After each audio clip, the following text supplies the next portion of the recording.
Good morning, everybody. This is Jennifer Phillips Russo. I'm the Viticulture Extension Specialist for the Lake Erie Regional Grape Program.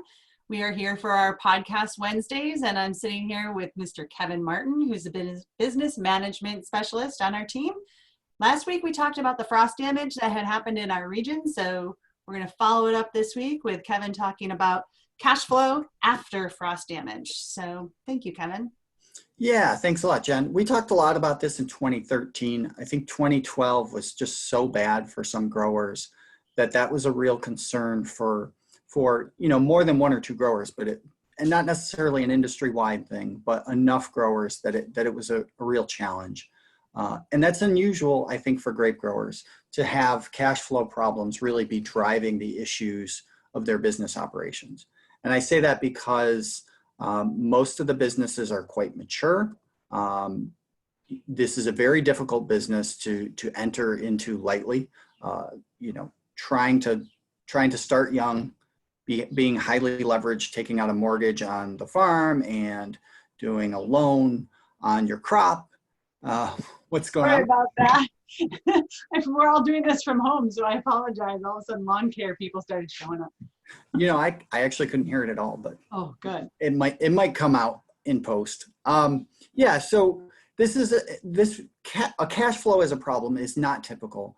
Usually, it is a struggle for young growers, whether there's frost damage or not. So what I want to touch on is going to really focus on businesses that have been struggling because of low prices, or very young growers who are highly leveraged, and sort of what their cash flow is going to look like going forward now that they've had a frost event. So this is definitely not for everybody at the moment, because not everybody even had a frost event. Not everybody is highly leveraged.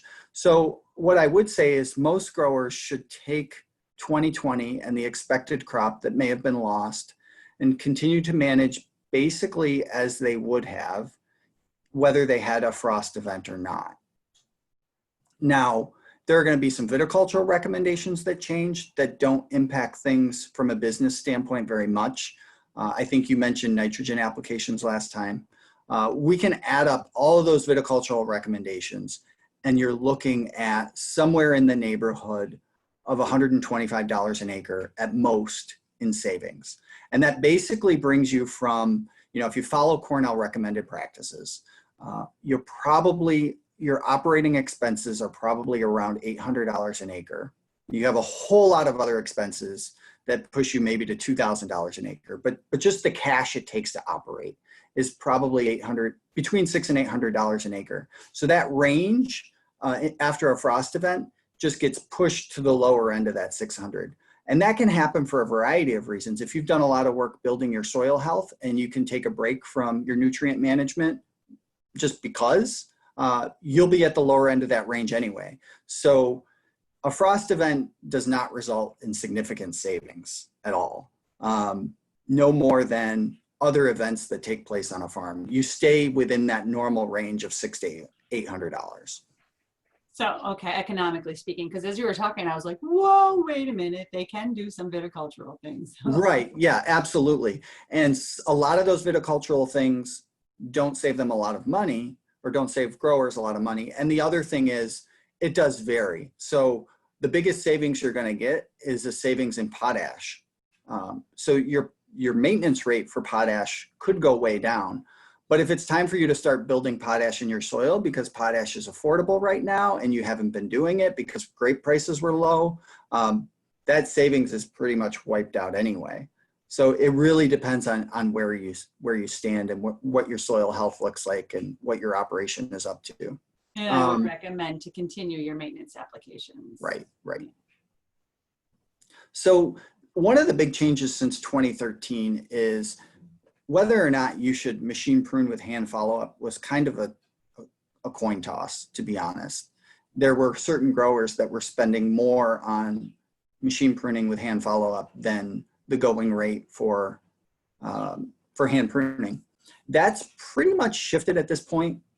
Basically, hand pruning is more expensive, and it will really come out in your cash flow budgeting. So one of the things to take away is if this frost was severe for you, the cash flow crunch is going to hit in like 2022. There's not going to be an impact on cash flow right now. That's just not how growers get paid. And growers know that probably better than extension educators do. So switching to machine pruning with hand follow-up, if this frost really feels painful to you and your business operation, maybe you haven't run the numbers yet, but you're feeling like you need to do a gut check because it just you don't see the way out. Machine pruning with hand follow-up is probably that way. If you haven't switched already, it gives you a lot of flexibility in cash flow. You're going to be able to borrow money to buy a pruning unit and pay that loan off over a period of a number of years. So from a cash flow perspective, you're going to be cash positive before your payments are reduced because of frost damage. That's what I was just going to ask, because growers out there who do have that 80 to 90% frost damage might be nervous about, I'm not going to have cash to go buy a piece of machinery. Right. But you're saying absolutely it's doable. Yeah, particularly if you're following Cornell guidelines and recommendations, because if this really hurts, if one frost event really does hurt your operation, it's probably because you're drawing a salary, or it's because you have significant debt because you just bought a large farm or something like that. And there's nothing wrong with either one of those things. I draw a salary and I'm not going to stop. But what it means is you cannot use unpaid labor or your equity in your farm, because you have to continue paying that debt, if that's the situation you're in, to mitigate the risk of frost. So what you need is crop insurance. And if you have crop insurance, from a cost flow perspective, 2020 is probably going to pay you more than it would have if you didn't have a frost event. So what's that? Due to what the national or average tonnage was over the last couple of years? Well, so most people have a lot of insurance right now because they have good yields and the price is fairly high. And the other thing is that payment will all happen at once. It will either happen at the end of 2020 or at the beginning of 2021. So for most of our growers, at least some, if not all of their grapes go to a cooperative. They pay over the course of 12 to 36 months plus a certificate that comes later on. They'll be getting cash for $260 some a ton immediately at the end of harvest. So if anything, they'll be confronting some tax issues because of a bump in their cash flow, and buying a machine that costs 20 to 30,000 for a large grower is going to be something they're going to do anyway. They're probably going to pick a machine to buy, and it should be a machine pruner if you're not already there and you think this is going to sting. So the other thing is, that is about the time frame, if you didn't have crop insurance, when payments would start to be reduced after harvest, because you'll get your harvest advance and it will be smaller. Nothing's going to happen before then, though. Cash payments were healthy last year. The prices were up a little bit. They could have been better, but for the bulk of our growers, the bulk of the acreage going to the cooperatives, those payments are continuing to happen, and they are substantially improved. So payments from both of the major cooperatives that were either announced this month or made this month are up considerably from the year before. Probably looking at an increase of at least 25%, if not more, and that's taking into account the differences in production. So if you're just looking at cash, so your tons times the price, at a minimum, you're getting 25% more every month or every payment, depending on which cooperative you go to, than you were last year.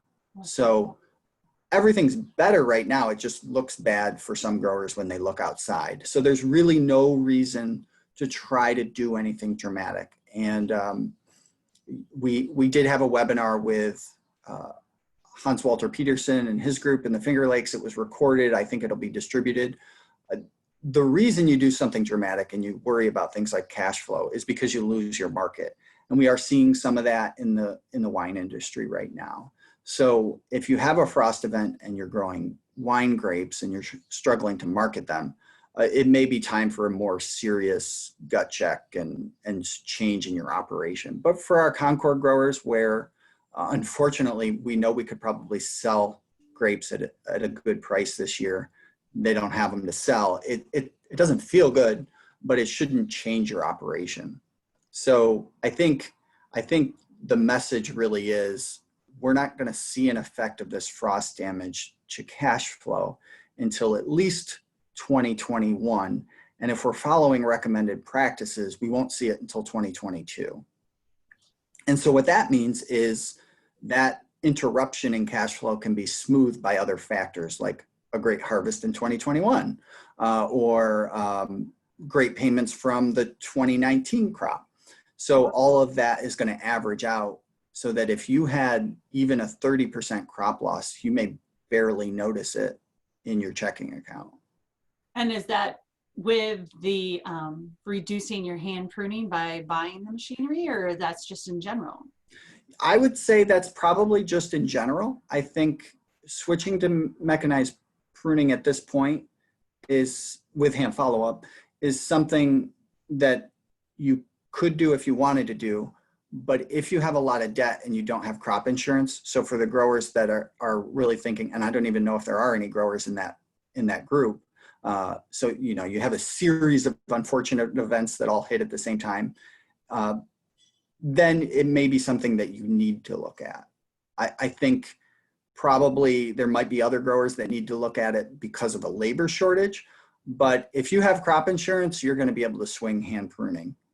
If you have other risk management tools. So the other reason you might not have crop insurance is because you're using high bud numbers to mitigate your risk. So hopefully that has worked effectively for you. We've continued to see crop estimates above 15 tons per acre, and certainly above 12.